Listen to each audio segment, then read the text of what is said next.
Assalamualaikum warahmatullahi wabarakatuh. Kami dari kelompok 1 yang beranggotakan saya sendiri yaitu Madi Grace. Dan saya sendiri Brian Reinhard Siulan. Saya Farul Purinata. Dan saya Farhan Nuansa. Ingin mempresentasikan tentang Kerajaan Samudra Pasai. Kalian tahu gak sih apa itu Kerajaan Samudra Pasai? Yuk kita belajar sama-sama. Nah, sebelum kita berkenalan lebih lanjut dengan Kerajaan Samudra Pasai, ada baiknya kita berkenalan dahulu dengan sejumlah teori. Teori yang pertama yaitu teori Gujarat. Pendapat tentang masuknya Islam ke Indonesia datang dari teori Gujarat. Dalam teori ini diceritakan bahwa Islam masuk ke Nusantara pada abad ke-13 dan dibawakan dari pedagang India Muslim. Teori ini berkembang dari Pitchnapel dari Universitas Leiden yang mengatakan bahwa asal-muasal Islam dari Gujarat dan Malabar. Kemudian orang Arab yang bermazhab Syafi'i bermigrasi ke India dan orang Injala yang membawanya ke Indonesia. Pendapat ini juga ditegaskan oleh Stockbroode dalam bukunya bahwa hubungan dagang antara Indonesia dengan India telah lama terjalin. Kemudian di inskripsi tertua Islam terdapat di Sumatera yang sekaligus memberikan gambaran hubungan antara Sumatera dengan Gujarat. Selain itu, ada juga teori Gujarat dari Mokwet, di mana ia mengatakan bahwa agama Islam di tanah air berasal dari Gujarat berdasarkan bukti peninggalan artefak di Batu Nisan Pasai, kawasan utara Sumatera pada 1428 Masehi. Adapun Batu Nisan itu memiliki kemiripan dengan Batu Nisan di makam Maulana Malik Ibrahim di Jawa Timur, yakni memiliki bentuk yang sama dengan Batu Nisan di Cambai, Gujarat, India. Nah, teori berikutnya adalah teori Persia. Teori Persia ini dicetuskan oleh seseorang bernama Hussein Jayaningrat. Teori Persia menegaskan bahwa agama Islam yang masuk ke Indonesia itu berasal dari masyarakat Persia yang singgah di Gujarat, India pada abad ke-13 Masehi. Teori ini menitik beratkan pada kebudayaan masyarakat Islam Indonesia yang dianggap mempunyai kesamaan dengan budaya masyarakat Iran. Kesamaan tersebut diantaranya dapat kita lihat pada budaya diperingatinya 10 Muharram atau Asyura yang merupakan peringatan Syiah atas syahidnya cucu dari Nabi besar Muhammad SAW. Di Indonesia, budaya ini diperingati dengan adanya pembuatan bubur syuro. Selain itu, tak jarang juga sebagian daerah di Indonesia menyebutnya sebagai peringatan tabut atau tabuik. Bahkan di Kalimantan Barat, di Kalimantan Tengah itu sendiri, peringatan ini pun sampai diperingati dengan dilakukannya pengarakan keranda Hussein yang nantinya akan dilemparkan ke sungai. Adapun teori ini diperkuat dengan adanya kesamaan pada konsep ajaran Sufisme yang diajarkan oleh Syekh Siti Jenar dengan Sufi Iran al-Halaj. Teori ini pun menitik beratkan pada kebudayaan masyarakat Islam Indonesia yang dianggap memiliki kesamaan dengan kebudayaan masyarakat Iran. Kesamaan kebudayaan tersebut diantaranya dapat kita lihat dengan diperingatinya budaya 10 Muharram atau Asyura, di mana itu merupakan peringatan Syiah atas syahidnya cucu dari Nabi besar Muhammad SAW. Di Indonesia, budaya ini diperingati dengan pembuatan bubur syuro, dan tak sedikit daerah di Indonesia yang menyebutnya sebagai peringatan tabut atau tabuik. Nah teman-teman, selain dari dua teori sebelumnya yaitu teori Gujarat dan juga Persia, ada juga yang namanya teori Mekah yang menjelaskan proses masuknya Islam ke wilayah Indonesia. Di dalam teori ini dinyatakan bahwa agama Islam dibawa oleh orang Arab itu secara langsung tanpa adanya perantara bangsa lain, dan diperkirakan sudah masuk ke wilayah Indonesia sejak abad ke-7. Teori ini juga didukung oleh salah satu sejarawan yaitu Profesor Hamka.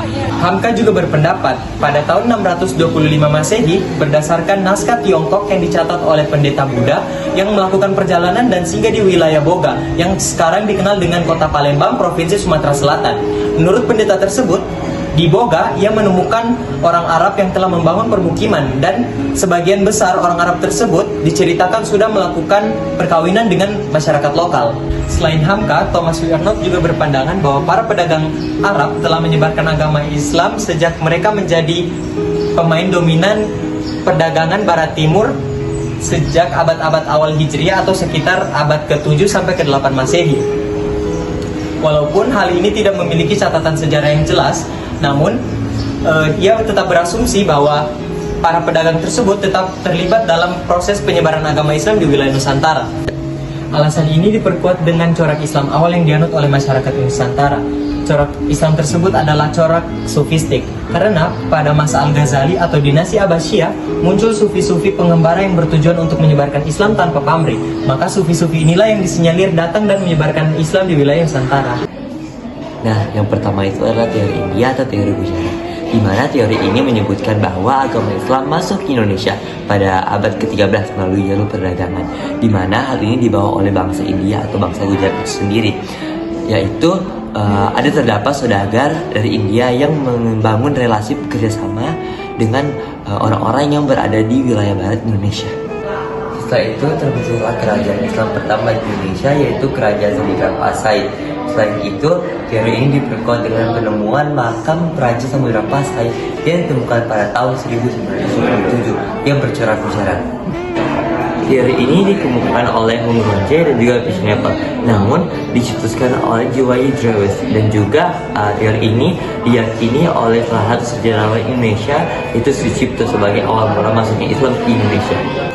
Selain melalui jalur perdagangan, masuknya agama Islam ke wilayah Kerajaan Samudra Pasai juga berasal dari jalur pendidikan. Para dai yang mengabdikan diri untuk menyebarkan agama Islam juga ikut datang dan menyebarkan agama Islam ke wilayah Kerajaan Samudra Pasai, yakni wilayah Barus atau pantai barat Sumatera. Para dai ini menyebarkan agama Islam dengan cara membuka majelis ilmu dan dakwah yang mengajarkan ajaran agama Islam kepada masyarakat Barus. Hal tersebut dapat berimbas kepada bahasa yang digunakan oleh masyarakat Barus. Mereka mulai menulis buku-buku yang menggunakan bahasa Melayu kuno atau yang dinamai dengan bahasa Arab Jawi yang sekarang dikenal dengan bahasa Melayu. Ilmu tasawuf juga turut disebarkan dan diajarkan oleh dai Arab kepada masyarakat Barus pada masa itu. Nah, tadi kita telah berkenalan dengan sejumlah teori bagaimana Islam bisa masuk ke Indonesia beserta jalur masuknya. Kini marilah kita berkenalan dengan Kerajaan Samudra Pasai. Kerajaan Samudra Pasai merupakan kerajaan bercorak Islam pertama di Indonesia. Kerajaan ini berkuasa selama rentang waktu dari abad ke-13 sampai abad ke-16 Masehi.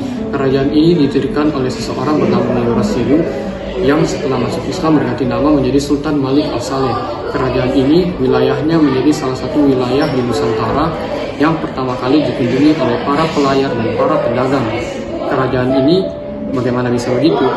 Itu karena wilayah kerajaan ini terletak di jalur perdagangan internasional yang sangat strategis, yakni di pesisir Sumatera, lebih tepatnya di kota Lok Simawi, Aceh.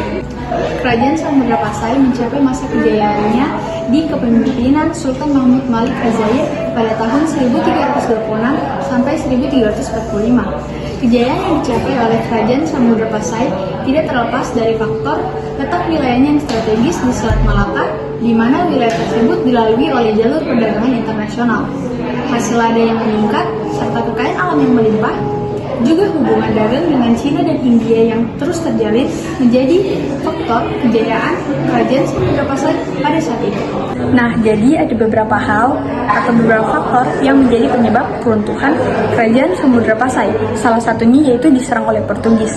Pada abad ke-16, pada tahun 1511, Portugis menaklukkan atau meruntuhkan Kerajaan Samudra Pasai. Namun sebelum itu, ia sudah terlebih dahulu menaklukkan kawasan Selat Malaka.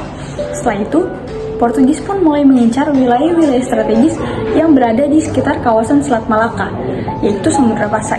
Setelah selesai menaklukkan Samudra Pasai yang telah runtuh pun jatuh ke dalam kekuasaan Kesultanan Aceh. Sekian video penjelasan dari kami tentang Kerajaan Samudra Pasai. Semoga video ini dapat bermanfaat untuk pendidikan kalian ke depannya. Kami juga memohon maaf atas segala kekurangan yang ada pada video ini, Karena sesungguhnya kesempurnaan hanya milik Tuhan. Sekian dari kami.